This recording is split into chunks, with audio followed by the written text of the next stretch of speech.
Hello everyone. आज हम देखेंगे 10th स्टैंडर्ड का आगे का part, that is rules for image formation. तो इससे पहले हमने देखा था कि लेंस क्या होता है, लेंस के टाइप्स कौन से होते हैं और terms related to the lens. आज हम पढ़ेंगे रूल्स फॉर इमेज फॉर्मेशन। तो रूल नंबर 1, अब देखो ये जो मैं रूल बता रहा हूँ ये कॉन्वेक्स लेंस के लिए भी उतनी भी यूजफुल है, उतने कॉन्केव लेंस के लिए। तो समझने के लिए मैं यहाँ पे कॉन्वेक्स लेंस यूज कर रहा हूँ। देखो रूल नंबर 1 क्या है कि अगर मैं यहाँ पे कॉन्वेक्स लेंस ले रहा हूँ, this is optical centre, this is C1 and C2 that is centre of curvature. इन दोनों से मैं एक हॉरिजॉन्टल लाइन पास करता हूँ जिसको नाम देते थे हम प्रिंसिपल एक्सिस। अब रूल नंबर 1 क्या है, when incident ray moves parallel to principal axis, incident ray moves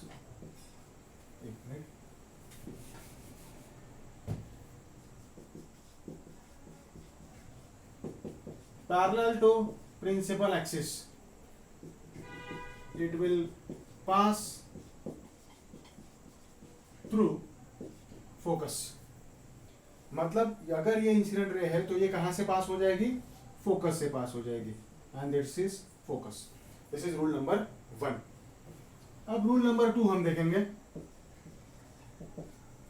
फिर से मैं यहां पे एक कॉन्वेक्स लेंस ले रहा हूं, this is optical centre, this is centre of curvature C1, this is centre of curvature C2 और ये बन गया अपना प्रिंसिपल एक्सिस। फिर इसके बाद में ये आता है इसका F1 और ये आता है इसका F2, that is focus 1 focus 2। अब अगर मैं किसी भी इंसिडेंट रे को फोकस से पास कर देता हूं, अगर मैं यहां से फोकस से पास कर रहा हूं, so after refraction it will move parallel to principal axis. So दूसरा, incident ray moves through F, it will move parallel to principal axis. इसके उल्टा हो गया। अब आखिरी रूल, रूल नंबर 3। अब अगर मैं यहां पे ये लेंस ले रहा हूं, लेट अस से दिस इज ऑप्टिकल सेंटर, फिर यहां से हमने ये C1 लेता हूं मैं, ये C2 लेता हूं, ये F1 आ गया और ये F2 आ गया। किसी भी इंसिडेंट रे को अगर हम ऑप्टिकल सेंटर से पास करेंगे, let us say I am passing through optical centre, then that ray goes undeviated. So when incident ray moves through O, it will go undeviated। अब देखो रूल नंबर 1, 2, 3 ये बड़े important rule है।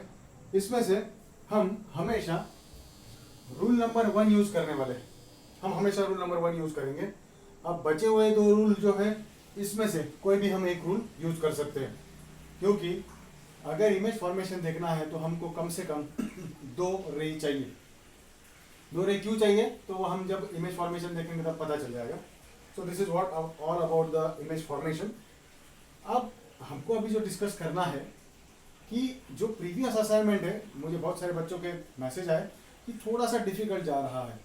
अब वो difficulty level तो रहनी वाली है क्योंकि अब हम थोड़ा सा हायर लेवल का पढ़ने वाले हैं। तो मैं अभी कल से यानी अगले वीडियो से आपके जो भी डाउट्स रहेंगे उसके पूरे के पूरे सॉल्यूशन दे दूंगा। इसको थोड़ी देर के लिए हम अभी रोक देंगे क्योंकि लेंस का पार्ट स्टार्ट हो गया तो उसके भी न्यूमेरिकल्स काफ़ी लंबे भी होते हैं और थोड़े से कंसेप्चुअल भी होते हैं।